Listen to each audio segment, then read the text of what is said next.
Thank you. Thank you very much, Excellency Mr. the President Julius Maada Bio. Merci pour votre vibrant plaidoyer, mais également pour cet engagement renouvelé en faveur de la paix, de la stabilité. Mesdames, Messieurs, nous allons à présent inviter une autre voix forte du continent à venir prendre la parole. Monsieur le Président de la République islamique de Mauritanie, veuillez accueillir son Excellence Mohamed Ould Cheikh El Ghazouani pour également son mot de bienvenue toujours.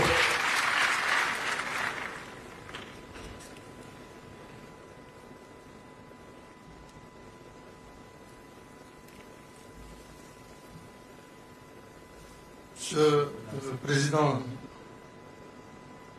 Bassirou Diomaye Diakhar Faye, Président de la République du Sénégal, Monsieur le Président Julius Maada Bio, Président de la République de Sierra Leone,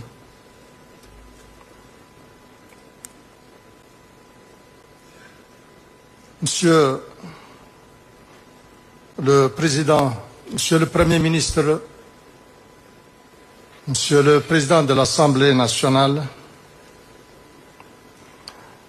Mesdames et Messieurs les chefs des institutions nationales du Sénégal, Mesdames et Messieurs les ministres, Mesdames et Messieurs les honorables invités, Mesdames et Messieurs,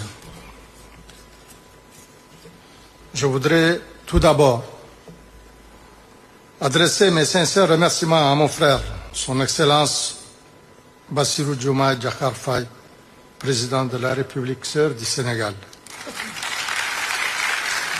pour son aimable invitation ainsi que pour l'accueil chaleureux, l'hospitalité généreuse et les multiples marques d'attention dont nous avons été l'objet et qui traduisent à la fois la solidité des liens fraternels entre nos deux peuples et la chaleur légendaire de la teranga sénégalaise.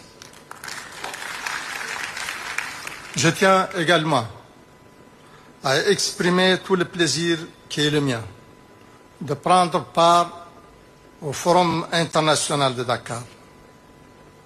Au fil des éditions, ce rendez-vous s'est imposé comme un cadre privilégié de réflexion stratégique, contribuant à ancrer dans les esprits une conviction essentielle, celle de la nécessité pour l'Afrique de concevoir par le dialogue, la recherche et l'innovation des réponses adaptées à ses propres défis. C'est dans cette dynamique que s'inscrit le thème de cette 10e édition.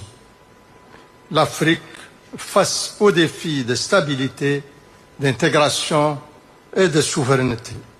Quelle solution durable?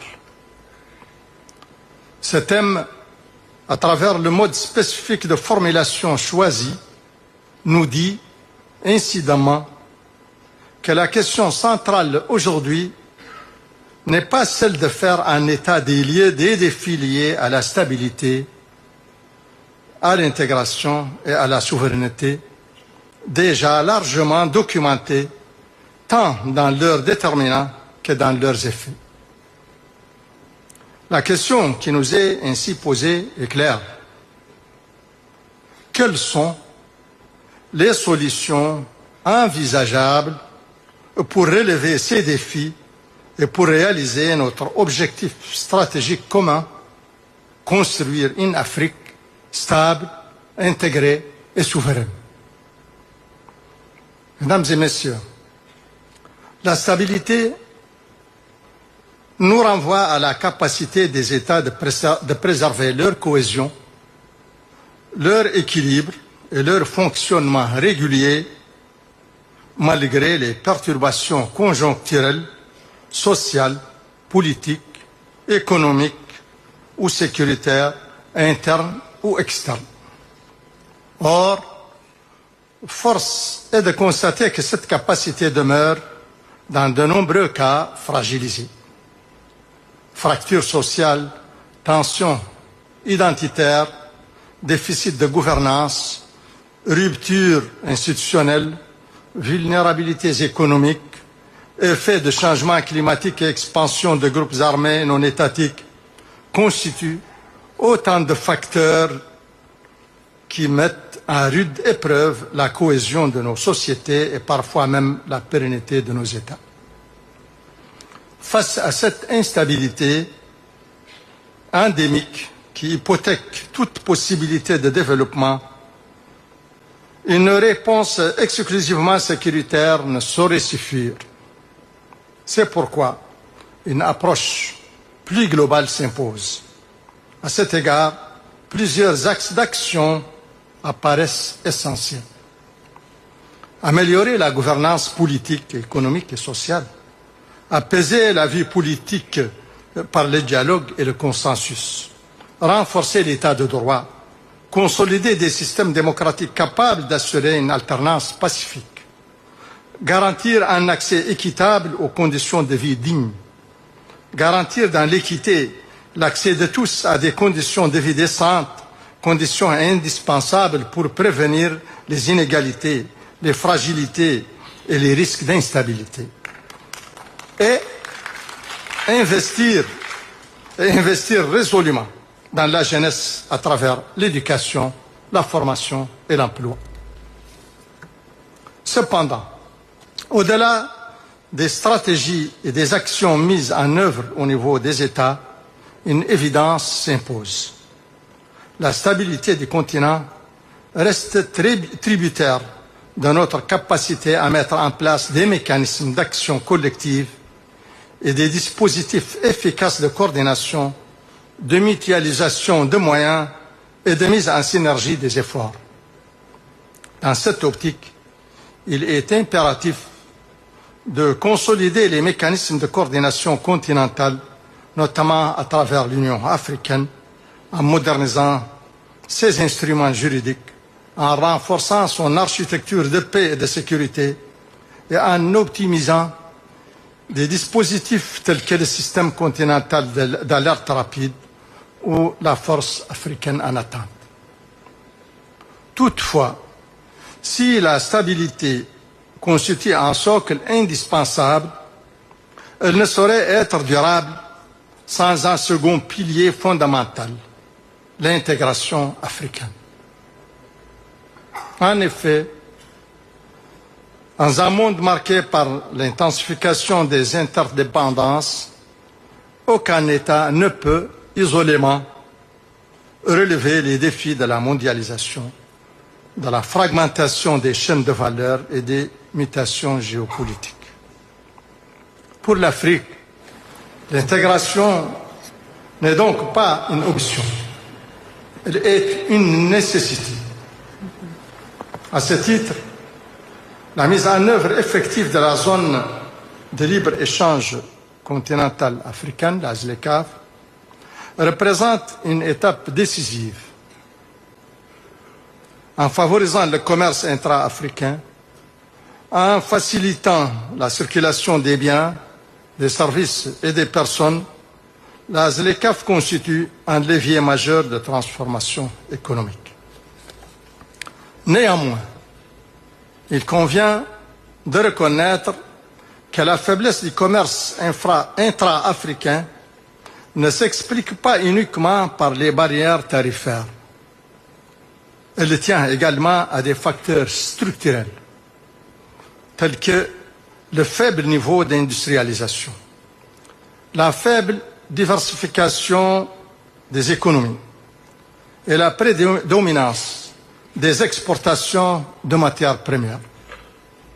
Dès lors, l'intégration doit s'accompagner d'efforts soutenus en matière d'industrialisation, de transformation locale, de diversification économique et d'innovation technologique. Parallèlement, il demeure indispensable de développer les infrastructures structurantes, énergétiques, numérique et de transport, de renforcer la coordination entre les communautés régionales et l'Union africaine et de promouvoir les initiatives sous-régionales d'intégration, à l'image de l'organisation de la mise en valeur du fleuve Sénégal, qui illustre de manière exemplaire un modèle de gestion concertée et solidaire des ressources transfrontalières. Je salue à cet égard le leadership de mon frère, son Excellence le Président Diomaye Faye, ainsi que son gouvernement mené par son Excellence le Premier ministre Ousmane Sonko, pour leur engagement et leur contribution à cette réussite exemplaire. Cette organisation sous-régionale de coopération fondée sur le respect mutuel et la solidarité est un modèle pour l'Afrique tout entière. Excellences, Mesdames et Messieurs, c'est précisément dans ce lien entre intégration et transformation que se dessine notre troisième enjeu majeur, la souveraineté.